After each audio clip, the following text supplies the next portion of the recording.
Hi, I'm Mitchell Smith, Director of the School of International Affairs at Penn State University.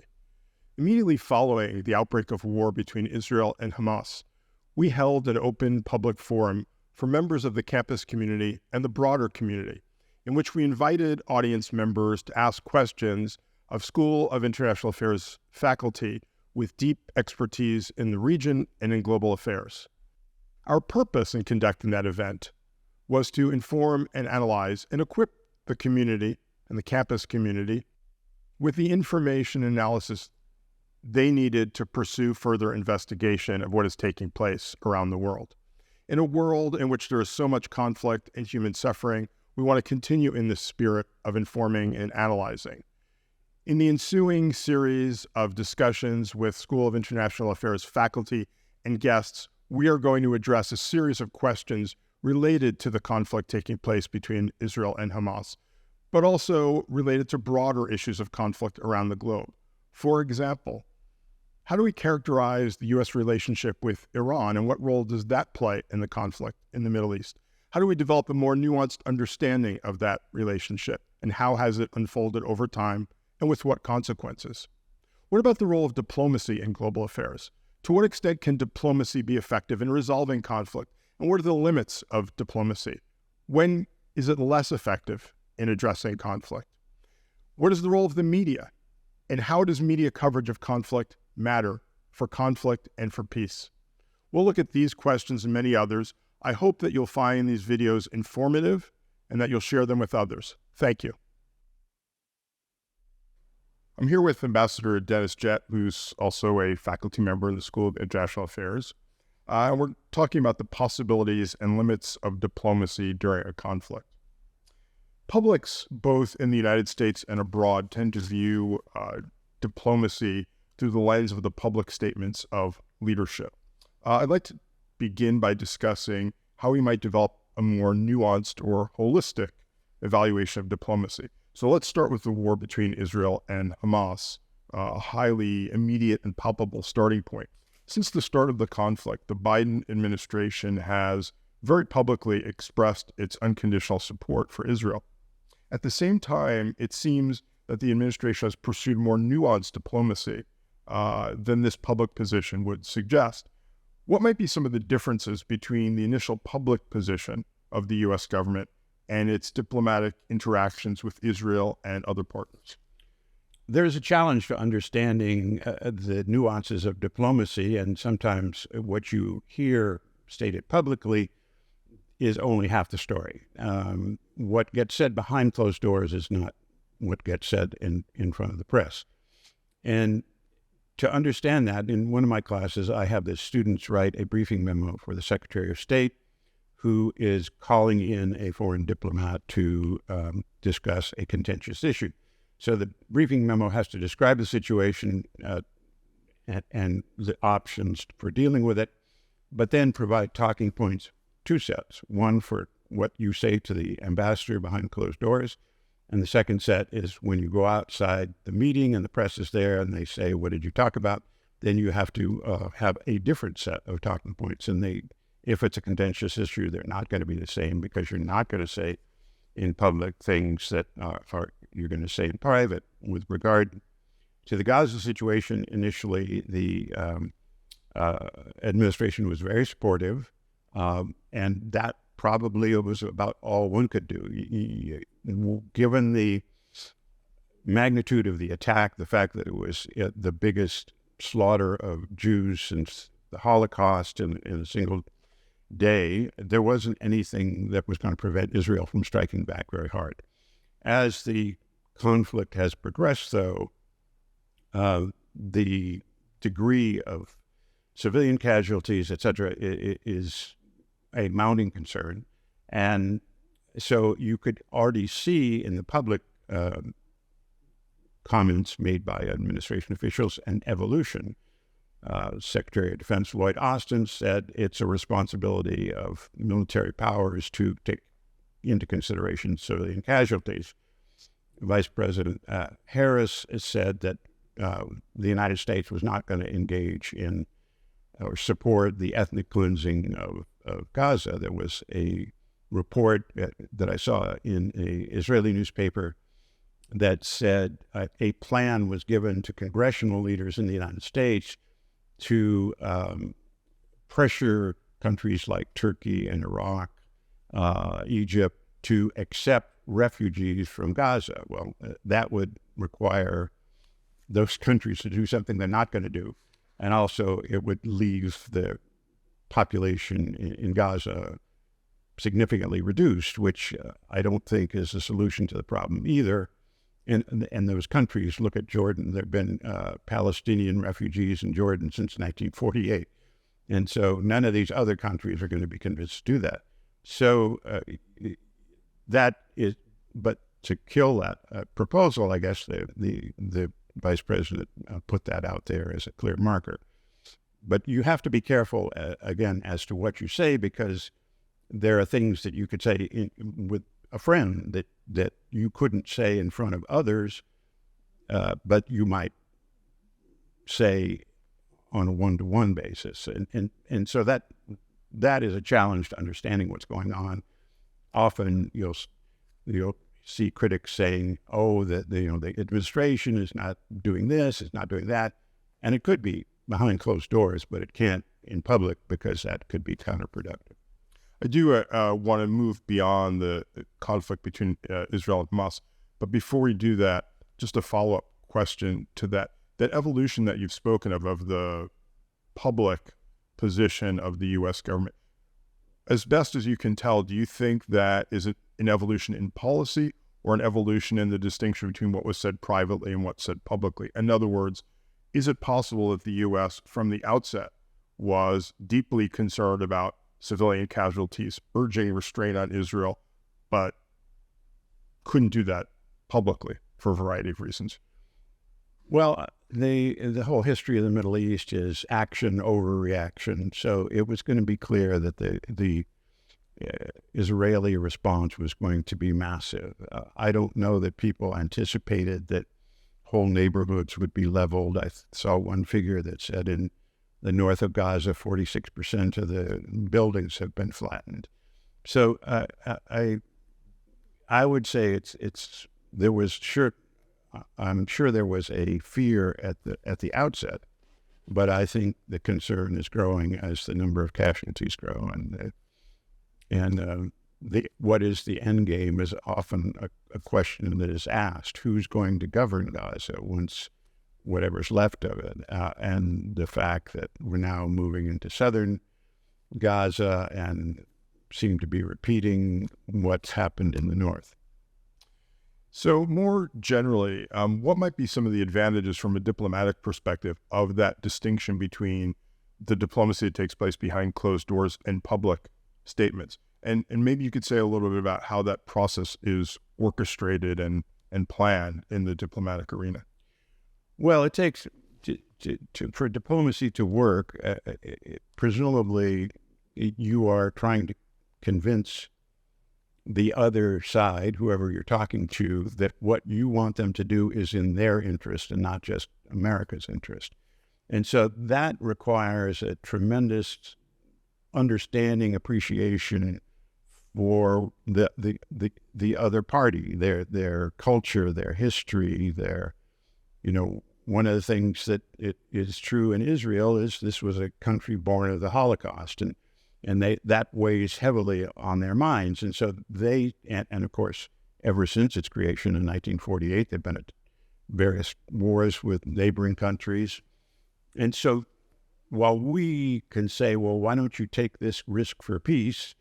Their calculation of risk is a lot different than our calculation of risk. And so you have to understand that. You have to make arguments that are not going to be just representations of what you think they should do, but also arguments that convince them that what you want them to do is going to be good for them in their country as well as in the United States' interest. So whether we focus on the Israel-Hamas conflict, the war in Ukraine with Russia, or other conflicts around the globe that are currently raging and have been in the past, it's clear that ultimately only diplomacy and negotiation can resolve conflicts. We frequently hear reference to the fact that wars are never really ended on the battlefield. They only are ended through diplomacy. When are conditions not ripe for diplomatic efforts? I'm going to follow by asking when they are ripe for diplomatic efforts. Well, I would say actually there are four ways to end a war. You can have a military victory, and I'm not sure that's possible when you're fighting an insurgency that has popular support, because the insurgents can hide among the people. As Mao once said, the guerrillas are the fish and the people are the sea. And so it's very hard to fight that kind of war. We didn't succeed in Vietnam. We didn't succeed in Afghanistan. And so even the most powerful military can't impose always a military victory. The second way for wars to end is if there is a willingness to negotiate in good faith.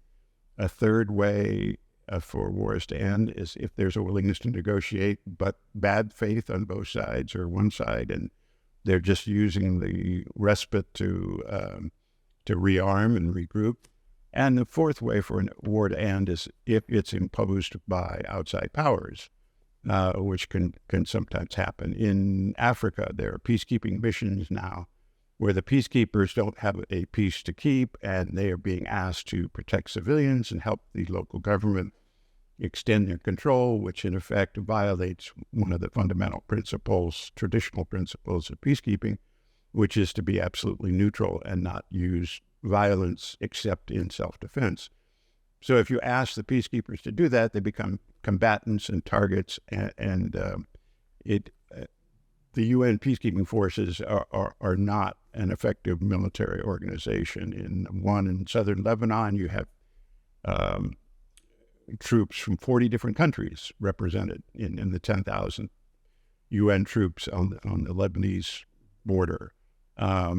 They can, well, it's a longer story, but they are not effective at imposing a peace militarily. If you have a situation where a NATO force, for instance, were to enter a conflict, then that would be a capable military force that is practiced and in working together and could impose a peace. So I think the conditions that preclude a peace would be when the parties aren't ready to negotiate, when they think they can advance their interests by continuing the fighting. There was a guy a scholar of conflict named Zartman, Bill Zartman, I think it is, who described the condition necessary for peace as a herding stalemate, when both sides get to the point where they recognize that they can't win or even advance their position through military means. Then they might start to think about negotiations, and then there's an opportunity for diplomacy to succeed, and an opportunity for mediators to come in and help the parties reach that kind of negotiated settlement. But up until that point where if one side or both sides want to continue fighting, then unless you're going to impose a peace, and the problem with imposing a peace is you have to be willing, as if it's the international community doing that, you have to be willing to inflict casualties, and you have to be willing to take casualties. And that's a hard decision for organizations like the UN to make, and so it's why there are conflicts around the world that have been raging for years that there hasn't been a solution, because the outside powers are not willing to impose one, and the combatants, the parties to the conflict, aren't willing to give up the military means to achieve their goals. So that assessment of the military situation is also subjective, and there's good research that shows that militaries tend to overstate the strengths of their positions. That being the case, and returning to our theme of the possibilities and limits of diplomacy, are there instances in which diplomats, and maybe you could think of an example, can be successful in convincing the parties that there are no more military gains for them to achieve, and the situation on the ground is a stalemate, and it's time to come to the negotiating table? Yeah, I think when I was in Peru and Ecuador reached a negotiated solution over a border conflict that nobody had ever heard of, but had been going on since the late 1940s.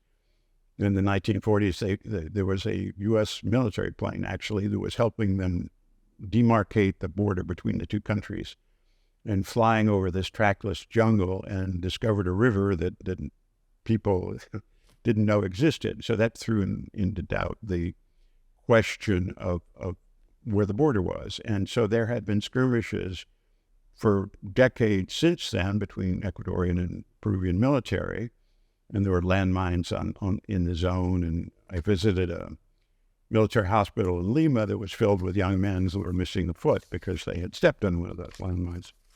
And so through I'm not sure actually who the author or the father of this idea was. In that case, you had a fight over territory, and you had politicians on both sides saying, well, we can't give up 1 square meter of our national patrimony, blah, blah, blah. So therefore, we can't negotiate. And it wasn't, of course, the sons of those politicians who were going off to fight in that jungle. So they could afford to say that and not suffer the consequences. But what solved the problem, and territorial disputes are difficult to solve because it usually involves one side or the other admitting that the territory that they have fought the war over is not going to be entirely under their control, under their sovereignty. And so that's why half of the UN peacekeeping operations in effect today have been going on for a combined total of 300 years, and yet none of the 6 of them is there any hope of peace in the near term, because there's the underlying territorial conflict is not being dealt with. And so what happened in Peru, Ecuador, is they declared the disputed zone, which was pretty small, an ecological park that nobody could develop. And therefore, and the important part was that it was given to Peru as Peruvian territory, but it was given to Ecuador for a 100-year lease. And so the Ecuadorians went back to Quito and said, we won, it's ours for the next 100 years, not that we can do anything with it. And the Peruvians went back to Lima and said, it's ours, we won, because it's our territory now. And so, and you had 2 presidents at that time who were willing to say, okay, this is as good a solution as we're going to find. And they were willing to sign a peace treaty. And I went to Brasilia and was there when they signed the treaty. And it was one of those moments where you kind of say to yourself, wow, diplomacy really can work.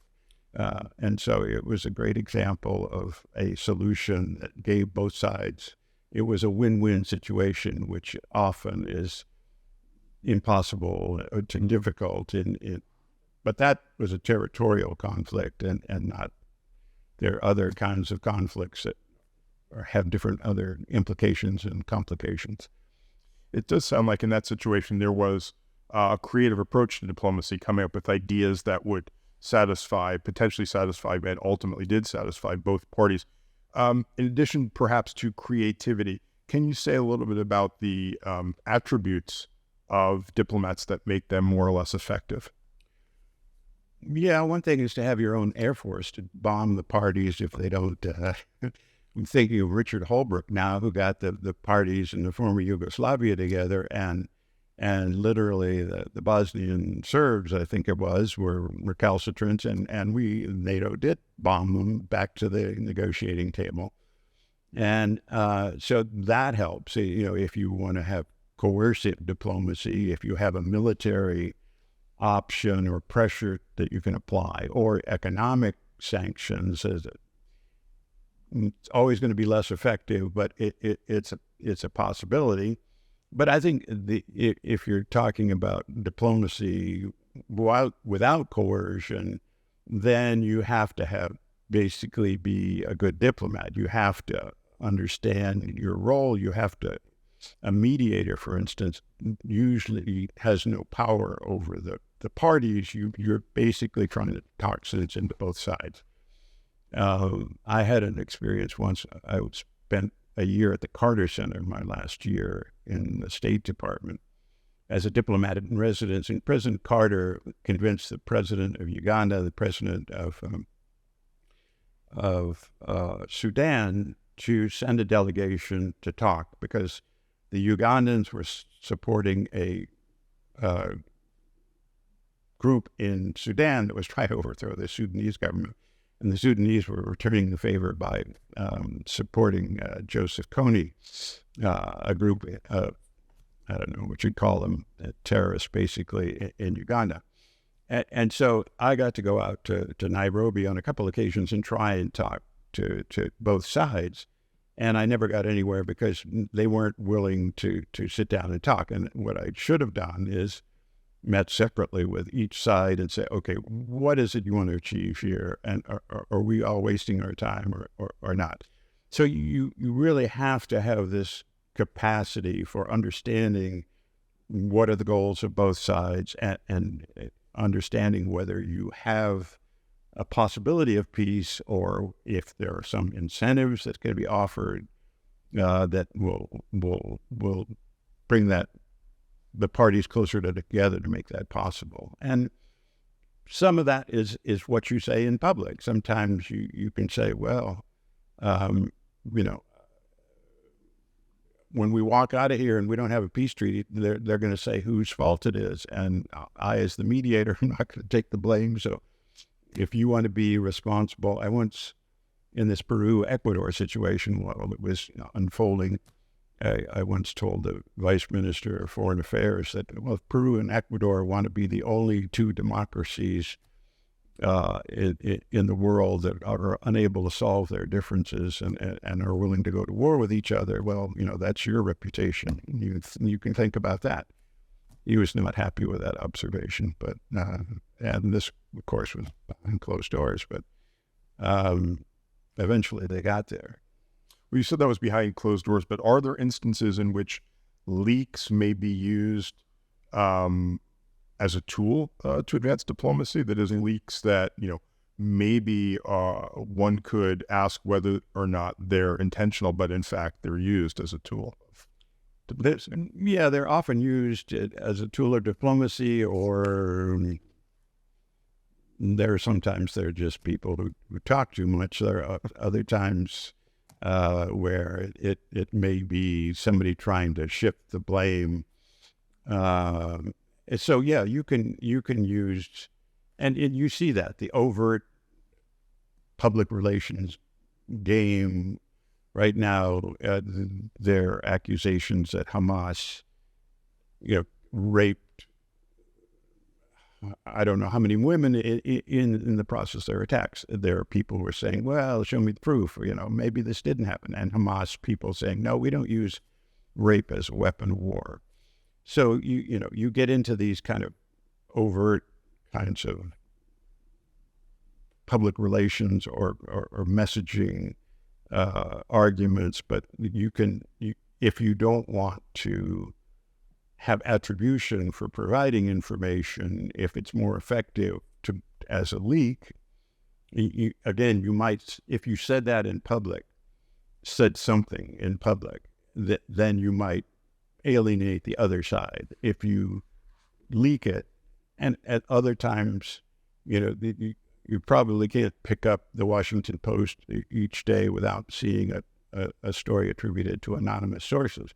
Sometimes it's as simple as a person who thinks that something should get greater attention in the press, but isn't willing to get fired to make that happen. So they say it as an anonymous source. And so there are different ways to use leaks for different purposes, but they can be a tool of diplomacy. That, by the way, is an important point, because there is a debate, that's a politicized debate taking place in the United States and globally about the notion of anonymous sources, and there is an implication that, well, they don't really exist. And the fact is that, as you've just said, that there's a long tradition of anonymous sources that are planted with a specific purpose in mind, sometimes a one that's about trying to achieve a positive outcome. But if we think about longstanding peace processes like the Oslo peace process, for just as an example, why does diplomacy sometimes fail even after periods of hope and steps towards success? I'm not asking you to elaborate on that particular episode because it's extremely difficult to unwind, but just in general, there are times when we see progress, but then things unravel. Is that, to what extent is that the result of poor diplomacy or the situation itself or some other elements of the negotiation? It can unwind for a number of reasons, but it kind of makes me recall that when you go into the Foreign Service, you have a 6-week basic course, boot camp for bureaucrats, I guess you could call it. And then you go on for further training and you go off to your first overseas posting. And in those 6 weeks, I remember, and this was only half a century ago in my case, I remember that we got exactly one lecture on negotiation. And so the one thing that I remember from that lecture is the guy who was giving us the lecture asked us, what is the outcome of a good negotiation? And so we all said, oh, well, to win, to impose your will on the other side, to get all the things you want. And he said, no, the outcome of a good negotiation is giving the other side something they can defend. Because if they can't go back to their capital and say this is a good deal, then it's not going to last. And so I think that can often happen when you negotiate something and then you go back and explain it to your government or your public or the press or whoever. A lot of times you can get attacked, and then it can fall apart, or it can be in the implementation process. In Mozambique, there was a civil war in Mozambique almost since the country got its independence up until 1992. In 1992, the rebel group and the government signed a peace treaty in Rome, and the peace treaty required demobilizing troops and going through the country's first democratic elections so that a government with a claim to legitimacy could take over, and the civil war, which was over, it wasn't over territory, it was over political power. And then you could have that legitimate government with a claim to political power, and hopefully the war would end. Well, what was happening when I got there in 1993 and 94 was the government suddenly realized, oh, we're going to go into an election that we could lose. And I guess they, like a lot of politicians, including some that are obvious, they think a free and fair election is one that they win. And so so the government was trying to keep from demobilizing troops that were loyal to it. And so it took a lot of pressure, including some public statements by me, to get them to complete that. But you can see in the implementation process of going ahead with that deal that they negotiated, the thought that, oh, maybe this isn't going to turn out so well, so then it can fall apart. Or you run into domestic political opposition, or the government changes, or somebody else comes along and says, this administration just gave away the farm. Look at the Iran nuclear deal. It was negotiated. It took 2 years. It's up like 30,000 words or 20,000 words. It provided a good level of assurance that Iran was not going to be able to use its nuclear program for weapons purposes. It required reducing the number of centrifuges, that a key part of that process, getting rid of a heavy water facility. And so the breakout time from decision to having the bomb was estimated at least a year. Trump comes along, says, bad deal, I'm erasing it, I'm getting out of it, and now we're down to, Iran has added centrifuges, and we're down to a breakout time of a matter of a week or two. And we still have no solution to how to ensure that Iran is not going to make that decision and not going to go forward. So it can be that kind of problem too. So to conclude, drawing lessons from diplomatic successes and failures, including some of the cases you've spoken about, what lessons might you draw that could be translated to the Israel-Hamas conflict that might maximize prospects for successful negotiation to an end to the conflict? It's a very hard situation, particularly at this moment, because so much blood has been spilled, and of course the people have been dying for decades in this conflict. But I'll reduce it. There are not many things that are simple about the Middle East, because it's a complicated part of the world with lots of factions, lots of history. You've got the weight of religion. And so I would say that there are two simple facts, though, or conclusions that I've come to. Number one, you've talked about the two-state, the one-state situation in Israel-Palestine. If it is a one-state solution, then Israel has the choice of being democratic or Jewish, but it can't be both, because you've got millions of right now you have 1.3 million Israeli Arabs. You have another couple million in the West Bank, another couple million in Gaza, and so you would have a Jewish minority in a Jewish state. So I don't see how that works. If it's going to be a two-state solution, then you have to be willing to negotiate. And the second thing I would say, and you could reduce this to a bumper sticker: no Palestine, no peace; no peace, no Palestine. Meaning, I don't think the Palestinian people are going to give up their aspiration to have a country and accept a permanent status of inferiority. And I don't think the Israelis are ever going to accept having a national security threat right in the midst of their country. And so if they aren't given security, and if Palestinians aren't given a country, then the grandchildren of the grandchildren who are in both sides today will be facing the same kind of conflict in the future. Well, thank you, Ambassador Jett. Thank you.